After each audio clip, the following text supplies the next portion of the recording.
Sabe com quem está falando? Você sabe com quem? 2 meses de intervenção aqui no Rio de Janeiro. Olha, se pode falar muito pouco por 2 razões. A primeira, porque não se prestou contas. Até o presente momento, os interventores ou o governo interventor não veio a público dizer o que fez, por que fez, como fez, que resultado produziu e que resultado espera produzir. Ou seja, não se prestou contas à população. Correto? O que nós temos são os observatórios da sociedade civil, seja na favela, seja no asfalto, que estão acompanhando as ações pontuais de espanta barata que as Forças Armadas têm feito em complemento e suplemento a ações também pontuais das polícias, tanto militar quanto civil. Então, o que de fato fez a intervenção até agora? Nada, porque ela não apresentou um plano de emergência que pudesse articular o que de fato eles pretendem fazer, né, em junção com a Polícia Militar, com a Polícia Civil, com o Corpo de Bombeiros, com a Guarda Municipal, de modo a reduzir as incidências criminais e violentas ali na esquina. Não basta apenas dizer que vai combater o crime, que vai usar da inteligência, que vai usar da informação, se na verdade os indicadores de criminalidade violenta no Rio de Janeiro seguem intocáveis e crescendo, portanto para o alto.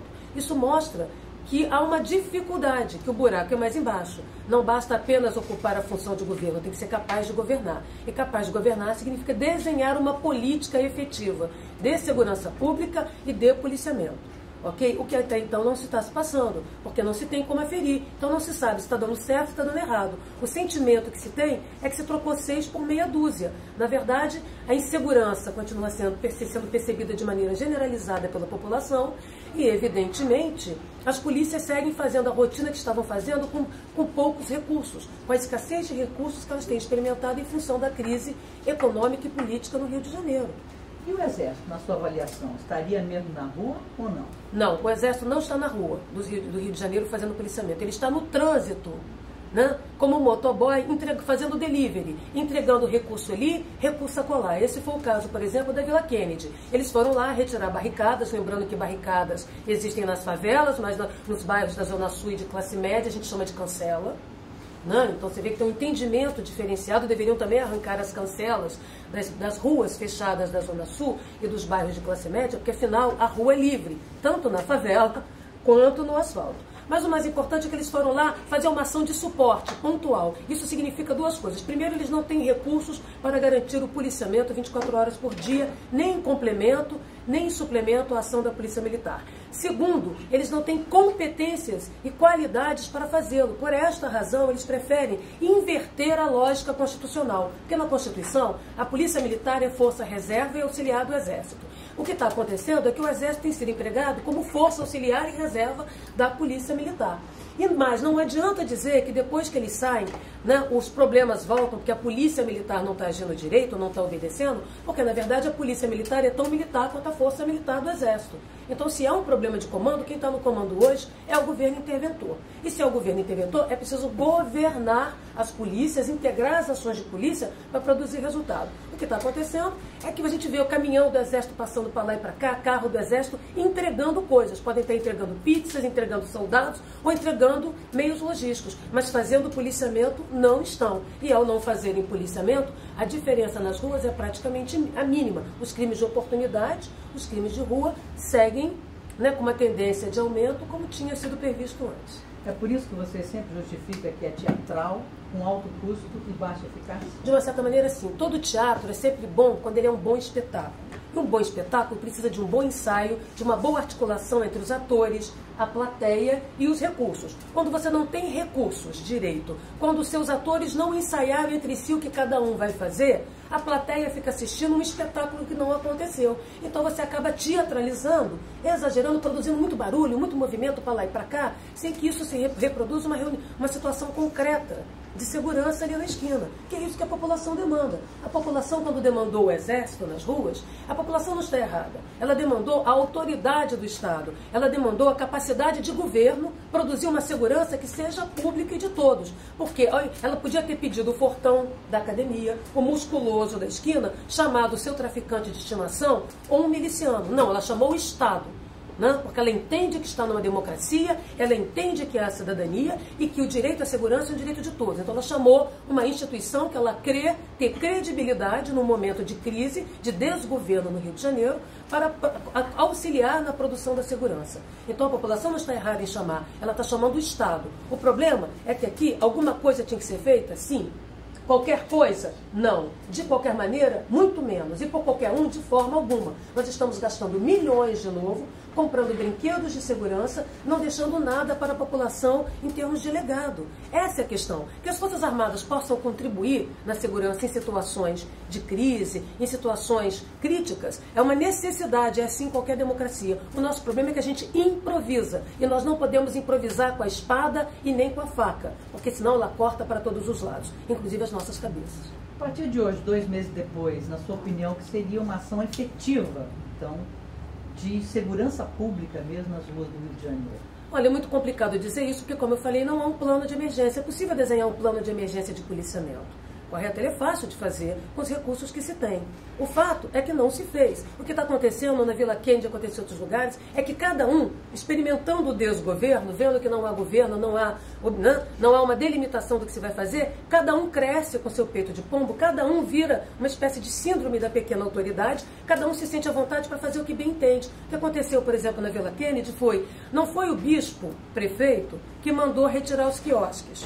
Isso foi o funcionário da esquina que se viu empoderado. Esse é o problema da ausência de uma política. Quando você não tem uma política pública, um plano que articule os órgãos, cada um funciona com a sua cabeça e cada cabeça é uma sentença. Na verdade, o que se tem são disputa por recursos. São as Forças Armadas fazendo bico na segurança para ganhar um troco a mais e conseguir se reequipar, porque ela também está depauperada, e as polícias trabalhando no seu limite, com salários atrasados, gratificações atrasadas, com recursos tecnológicos quase paralisados, e está todo mundo pegando carona em pequenos sucessos operacionais. Por exemplo, o próprio governo interventor pegou carona na ação da Polícia Civil da semana passada, que idealmente teria prendido milicianos depois de quase um ano, um pouco mais de investigação. Quando você fica pendurado na brocha de pequenos saldos operacionais, é porque de fato você não sabe como será o dia de amanhã. Ou seja, mais inseguro que a população está o governo interventor, que não sabe o que fazer. E pior do que o governo inseguro é também o cidadão e o policial na esquina. Inseguro porque ele não sabe qual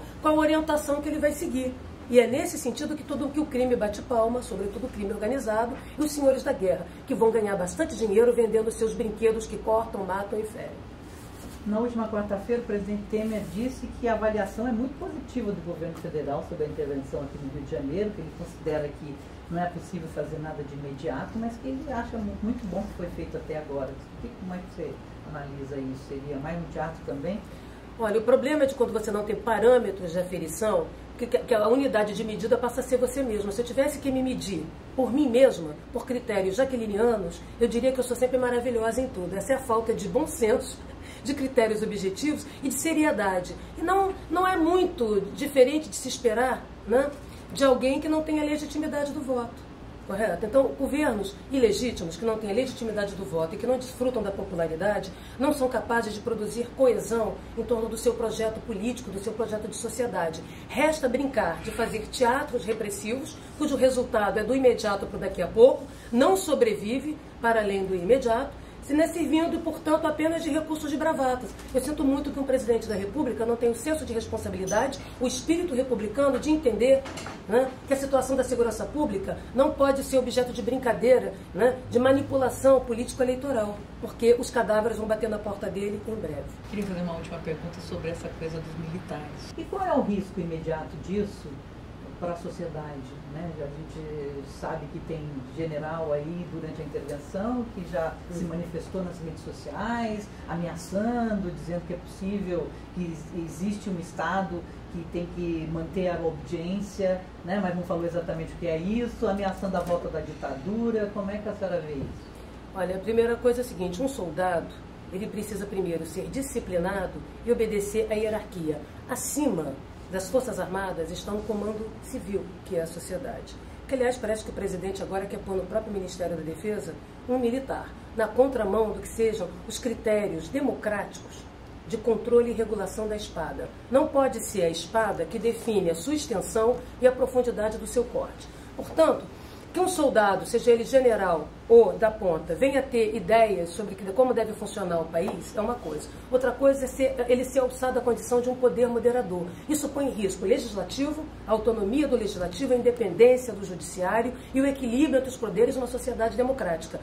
Muito ao contrário, mostra, né, a ingovernabilidade e estimula a que na esquina cada um use seu ódio, seu ressentimento e a sua vingança para silenciar aquele que pensa diferente. Portanto, isso prestou-se um desserviço à democracia, à estabilidade do exercício do poder, correto? E mais grave ainda, né, mostra essas autonomizações predatórias que existem no país. Né? Seja das organizações de força, seja dos governos, ou seja, alguém dá um golpe, senta na sua cadeira e governa no seu lugar, e isso não é problema nenhum. Aliás, isso é parte de uma certa ética que a gente vive no cotidiano. A gente quer sempre um fortão da ocasião que nos substitua na nossa tomada de decisão. Está na hora dos militares compreenderem que o lugar deles é de afirmação da Constituição. Né? O Exército é o povo em armas, e o povo em armas quer dizer sustentar um pacto, né, que é o tempo todo reforçado e reiterado pelo voto direto. É por isso que em governos ilegítimos todo mundo se arvora a ser autoridade. E a síndrome da autoridade faz com que cada um de nós seja autoritário na esquina e endosse falas temerárias e temerosas como essa, né, que se hoje é ser o seu aliado, amanhã será o seu inimigo. Então é importante que a gente preste atenção que era fundamental que tanto a Suprema Corte, no caso brasileiro, como o Parlamento, pudessem questionar essa fala. Né? Aqui não tem chefe de disciplina, nem síndico da sociedade. Quem define a cidadania, quem define a forma de governo é o voto direto através do eleitor, portanto da cidadania. Né? E isso é preciso ficar claro. Né? Nós não temos aqui um poder moderador, seja ele da igreja, seja ele dos militares. O poder aqui tem que seguir sendo construído e eleito por nós. Quem decide quem a gente vota não é a justiça, nem a polícia, nem o indivíduo de farda. Né? É a cidadania expressa pelo direito político de votar com voto livre e independente. Ô Jaqueline, você vê alguma relação do que está sendo discutido lá no Congresso americano agora? Eles estão justamente discutindo essa questão da indústria das armas e nós aqui na contramão da história. Eu não tenho como estabelecer essa causalidade direta. Você que precisaria. Que eu diria que no Brasil é uma total desregulamentação. Eles vão precisar vender arma. Sim, mas o nosso problema não é o quanto a população tem arma. Né? Quem dera que fosse isso. Ainda que isso seja um problema. Nosso problema não é em si, apesar deles estarem no Brasil desmontando o Estatuto de Desarmamento que a gente criou. Nosso problema está nos meios de força, nas agências policiais, né, e nas Forças Armadas, quer dizer, todos aqueles que têm porte legal de arma, que podem usar a arma em nome do Estado, os agentes estatais.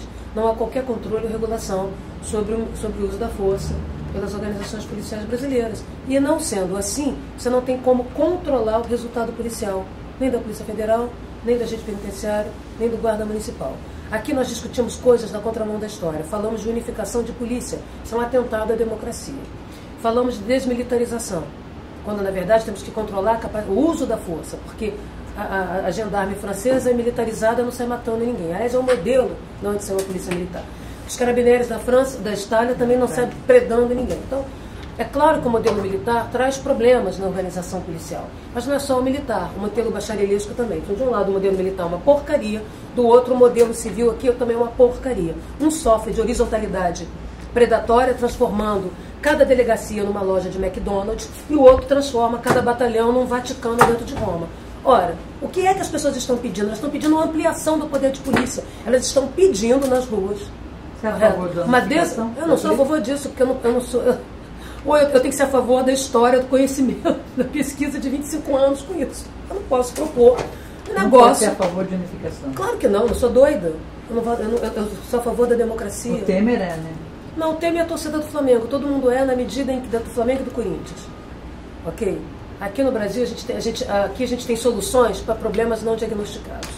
Né? Primeiro a gente tem a solução, depois vem o problema, que explica a solução. Correto? E mais, a gente não quer saber o que quer dizer isso. A gente delega para o outro. Olha, de novo, o apetite autoritário. Eu quero isso, agora alguém vai fazer. Não sou eu, cidadania responsável. O problema da unificação, vamos lá, a PM de São Paulo tem 80 mil, 90 mil fulanos, mais a Polícia Civil de São Paulo, umas 40 mil fulanos, 135 mil fulanos. Você vai ter nas ruas desregulados, sem controle do uso da força, potencial e concreto, que é disso que se trata.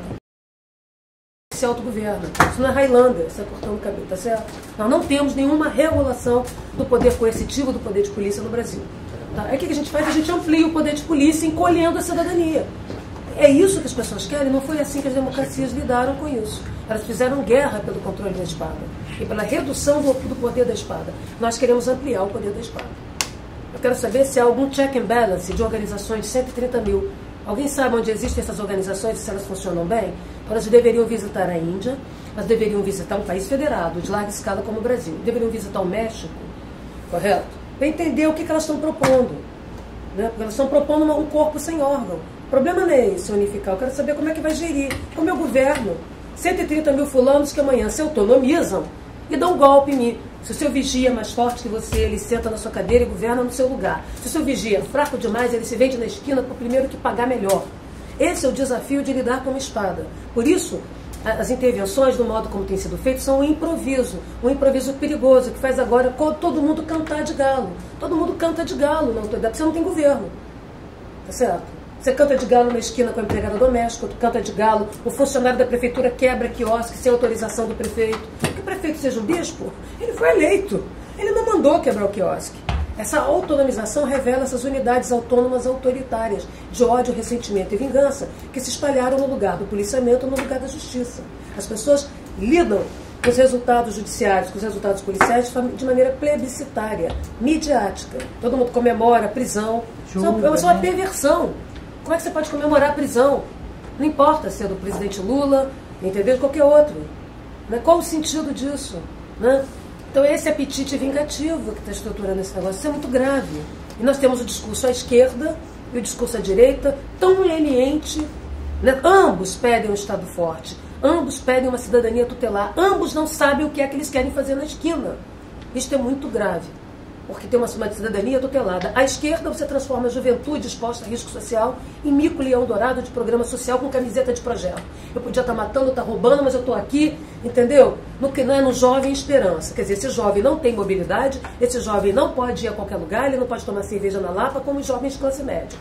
Correto? Ele agora não pode tomar sua cerveja, fumar seu baseado, nada disso. Ele não pode fazer nada disso porque ele está sob vigília.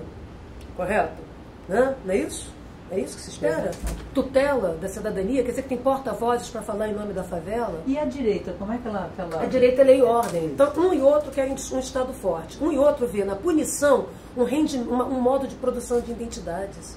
O discurso é patético. Do lado da esquerda, um discurso messiânico, religioso, salvacionista, que aparelha as políticas sociais, culturais, para propósitos securitistas. Isso é um atentado.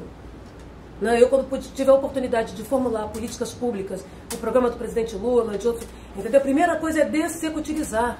A segurança pública não pode subordinar a educação, a cultura e ser um espaço de independência, de soberania das cidadanias. Os indivíduos têm direito a escolher suas trajetórias. E o que nós fazemos? Nós tutelamos a esquerda. E a direita a gente exclui deliberadamente quando não extermina. Ou seja, tanto num quanto no outro, a gente não reconhece os indivíduos como cidadãos. De um lado, eles têm que ficar confinados na favela, não saiam de lá vai ter piscina, lá vai ter comida, lá vai ter tomada. Não tem a cidade para você. Do lado de cá, você não precisa existir. Então, de um e do outro lado, não se reconhece a diferença, não se reconhece a identidade. Esses são discursos patéticos, são discursos moralistas. Né? Muito longe do que é a segurança pública, muito longe do que é a polícia. Né?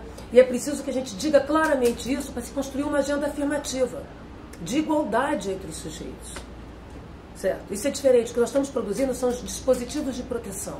Nós temos que produzir uma segurança pública para todos. Eu vou me sentir segura quando os jovens do Complexo do Alemão saírem do Alemão e chegar na Lapa para tomar uma cerveja sem serem parados pelas sucessivas cercas a que eles são parados. E não é a cerca da polícia, é a cerca do olho branco, é a cerca da classe média, do desprezo.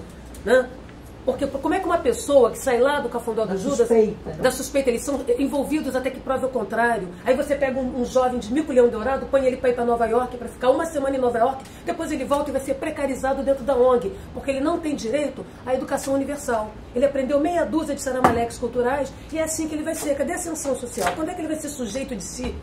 Quando ele vai escolher tomar um porre e ser feliz? Ele não pode vomitar na esquina. O de classe média aqui na Cantareira pode. Então o que você quer? Jovens confinados.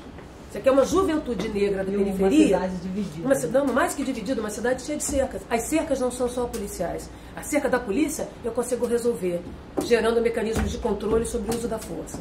Desmilitarizando para lá, descentralizando para cá. O que eu não consigo resolver, que depende de uma pactuação, de um pacto civilizatório, é a cerca que cada cidadão coloca um no outro. E que tem a ver com essas unidades autônomas de vingança que nós estamos estimulando no Brasil. E não é uns contra os outros. Somos nós contra nós mesmos. É isso que é grave. Você tem ideia de que você está no Centro Cultural Banco do Brasil, que é gratuito, e todo mundo olhar para você como se aquele não fosse o seu lugar? Olhar para o seu dread? O tempo todo você é excluído dos seus capitais sociais, políticos e culturais. Não basta ser de graça. Você percebe que a cidade não se pertence. Você diz, eu vou ao Rio de Janeiro.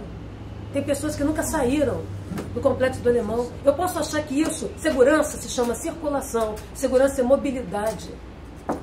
É isso que é segurança. Segurança é uma metralhadora de cidadania, meu Deus do céu. Porque isso me indigna, porque eu, como cientista e como formuladora de políticas públicas, eu consigo ver no discurso da esquerda, que eu me filio no mundo progressista, esse discurso tutelar, que é de uma naturalização da desigualdade. Me dói. Quanto você acha que a gente vai atrasar agora? Ninguém quer mexer com a segurança pública, você sabe por quê? Porque a gente tem que mexer com o controle, a gente tem que mexer com a coerção, a gente tem que mexer com a regulação, a gente confunde liberdade com libertinagem. E é uma irresponsabilidade. Eu estou cansada de não me encontrar o espírito republicano. Só está na roça de candomblé, no centro espírita. Cadê o espírito republicano? Ok? A segurança pública ela tem esse rendimento porque ela lida com o seu medo, lida com a sua moralidade. Aí a gente vai para a rua pedir coisas que vão nos cortar. Eu prefiro ser um Dom Quixote, não quixotesca, falando sozinha. Eu não preciso que os meus argumentos sejam plebiscitários, que tenham a maioria. O que eu vou insistir, ainda que sozinha, que o que está sendo demandado no Brasil, a esquerda e a direita, e como alguém que escreveu o plano do Lula, o plano da Dilma, o plano... Correto, eu ajudei a escrever todos esses programas, áreas integradas, né? No sentido de reduzir o poder de polícia, descentralizar o poder de polícia e autonomizar a sociedade. Os cidadãos precisam ser empoderados naquilo que eles querem. É um assinte você levar para a favela curso de Senac quando as pessoas querem brincar com isso aqui. Por que nós podemos brincar com isso e os meninos da favela não? Eles sabem fazer música. Você sabia que o hip hop, o house, eu sempre fui cantora de música eletrônica, de banda tecnopop, veio da favela, veio do subúrbio, não veio da classe média branca do Rio de Janeiro? Certo? Quer dizer, as vanguardas estéticas musicais vieram da periferia, cara. Agora, como é que a gente lida com eles? A gente lida com eles como se eles fossem micos leões dourados que só ficam bonitos naquele programa escravocrata da Regina Casé. Aquilo é um assinte para mim. Eu não consigo aceitar, como antropóloga, como cientista político, esse tipo de coisa. E as pessoas usando da segurança, porque a segurança faz o oponente perder a eleição. Para mim, segurança, antes de tudo, é mobilidade. Na hora que eu sair daqui, chegar num lugar, tomar minha cerveja, vomitar, mas eles podem ter uma surpresa aí geral aí, né? Na zona de novo, né? Eles podem ter uma surpresa. Vão ter surpresa, porque isso eu acho se que eu acho que a população... surpresa, né? Isso que eu queria te perguntar também, fora, rapidinho. Você acha que a gente corre um risco de suspender a eleição? Olha, eu acho que no Brasil hoje nós vivemos... Um dos problemas da intervenção é que ela estabelece a excepcionalidade como rotina. Quando você tem exceção como rotina, foi embora a previsibilidade. Você maximiza a incerteza, você vai precisar maximizar o medo, a ameaça, para continuar tendo rendimentos, que é o que por isso a fala do Temer é daquele jeito. Ok? Então a possibilidade de você criar firulas para atrasar a eleição é possível. Só que esse desgaste é um desgaste que vai ser grande para todo mundo. Correto? Não, porque ele pede o foro. As pessoas esqueceram que a prisão, quem construiu a prisão do Lula foi ele. Quem construiu a foto foi ele, quem construiu a narrativa foi ele. Então, isso quer dizer... Ele vai ficar sem foro, não, ele pode... Isso quer dizer o seguinte... Ele pode decretar isso quer dizer que havia uma narrativa que era pegar o cara algemado, entendeu? E fulanizar o Lula. Transformar ele em mito, ainda maior. Ele agora continua sendo a sombra. Ele está preso, mas ele tem 50 mil falas, 50 mil vídeos gravados, 50 frases de efeitos, camisetas, edições, provérbios de Lula. E o acampamento lá o Lula se multiplicou. Isso é lógico, era antilulista, maximizou o lulismo. Você não pode matar em vida, você transforma em mito. Mandelizou geral. No que mandelizou, tem que saber agora quem são os herdeiros do Lula, porque ele está vivo falante. Correto? Até eu que não usava vermelho faz tempo, os vermelhos, você entendeu como é que é? Porque a indignação é tão grande com a manobra política, que mesmo aqueles que não são aliados de primeira hora do PT, vem nisso uma indignidade, porque se o presidente foi preso assim, o que vai ser de nós na esquina? Aliás, a população continua votando nele e crescendo, porque ela experimenta isso na justiça, essa desqualificação. Então, eu espero que tenha eleição, entendeu? Eu quero decidir meu voto. Não é o policial que escolhe o meu candidato, não é o juiz, não é o militar. Quem escolhe meu voto sou eu, como todos nós. O meu sonho não vai ser preso e não será preso, ok? Eu não vou deixar meu sonho ser aprisionado por nada nem por ninguém.